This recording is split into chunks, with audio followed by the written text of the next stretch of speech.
About 2 months ago, I first saw the Realme GT and I was like, this phone looks and feels so good. Then a couple of days later, I also received the GT Master Edition and then I was like, despite being affordable, this one actually has a better design. Cut to the present day and I'm once again amazed with the neo green shade of the Realme GT NEO 2 that I know isn't everyone's cup of tea, but honestly guys, it requires guts to go all in with such shades to show confidence in, such finishes. So definitely hats off to Realme for pulling off something like this. Hello everyone, Aman here from Mr. Phone, and before we start talking about the Realme GT NEO 2, I want to make a small announcement regarding our upcoming gaming tournament. We are calling it Valor Wars.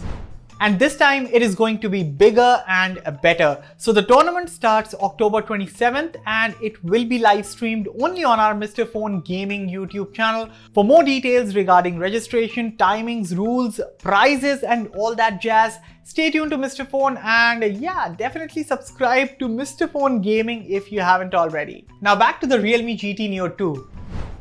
So the thing about these recent GT smartphones that make me like them so much is their design, and the trend continues with the Realme GT NEO 2.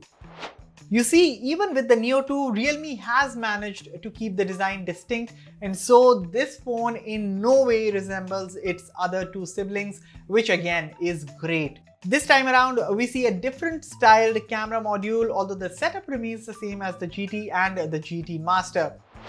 At the rear, there's a 64 megapixel main camera coupled with an 8 megapixel ultra-wide angle sensor and a 2 megapixel macro sensor. On the front is a 16 megapixel camera for selfies. Now, just like the GT Master Edition, the GT NEO 2 also gets the Starry mode and Street mode with, of course, all the camera goodness that's there on offer in Realme UI. Photo samples, video samples and everything about this camera coming up in my full review. So if you don't want to miss that, then definitely hit that red subscribe button and also turn on the bell so that you don't miss any of our latest videos. Now coming back to the design, the Realme GT NEO 2 is slightly wider, taller and heavier than its siblings. Don't get me wrong, it is still ergonomic, but the other two GT phones have been so light and handy that even this slight increase in size makes me feel that the NEO 2 is a large phone. That said, I simply love this awesome neo green colorway of the GT NEO 2, and it actually reminds me of my old Nokia N8 from back in the day, but definitely this one is sexier. And while some might not find the loud branding up to their tastes, I absolutely dig the strip design Realme has been doing for quite a while now.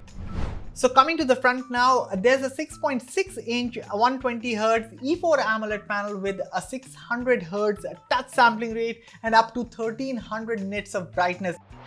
Now, just like the GT 5G and the GT Master, the display here is fantastic. Of course, I won't get to know about the display gains in terms of brightness indoors, so I'll have to test the phone thoroughly to see how the 300 nits increase benefits over the other two GT smartphones. Apart from this, I'll also be testing the gaming performance to see if the extra bump in touch response is really something or is it just a gimmick.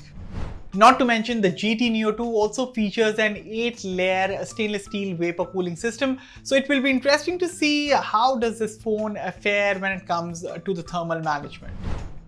Now, while running benchmarks, the phone barely got warm to the touch, and then again, I'll have to see how good is this phone's thermal management in the real world. Speaking of which, the Realme GT NEO 2 is powered by the Snapdragon 870 SoC, coupled with up to 12GB of LPDDR5 RAM and up to 256GB of UFS 3.1 storage. I have received the 8GB RAM variant for review, which comes with 128GB storage, up to 5GB of virtual RAM expansion, but sadly no expandable storage and no headphone jack as well.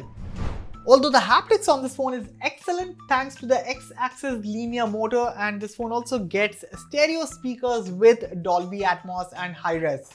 On the software side of things, there's Realme UI 2.0 atop Android 11. So in a couple of days of use, the software has been pretty stable. I've already set up the phone, installed a bunch of apps, and things, as I said, have been stable and smooth. It is also good to see that all the main apps that I mostly use, such as Netflix, YouTube, Chrome, Instagram, Twitter, etc., are able to run at 120Hz. So the polish is definitely there. What I don't like here is the pre-installed bloatware, and even that is fine, guys. The thing is that the company should at least give an option to uninstall these apps. So yeah.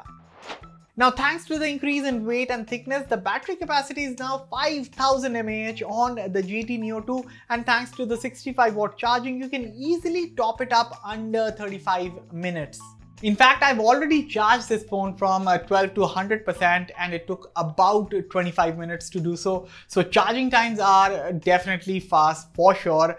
As for the battery life, well, do you guys want to see a GT Neo 2 versus GT 5G versus the GT Master Edition battery drain test? Let me know in the comments. Apart from this, the buttons are nice and clicky. The in-display fingerprint sensor is fast and accurate. This phone is also 5G enabled, of course, but I'll have to confirm with Realme on how many bands are actually supported. And so that was your first look at the brand new Realme GT Neo 2 smartphone. So guys, what do you think about this smartphone, and especially about this beautiful neo green shade that I love so much? Let me know in the comments. As always, for all the latest in tech, stay tuned to Mr. Phone. I'll catch you all in the very next one. Thank you for watching.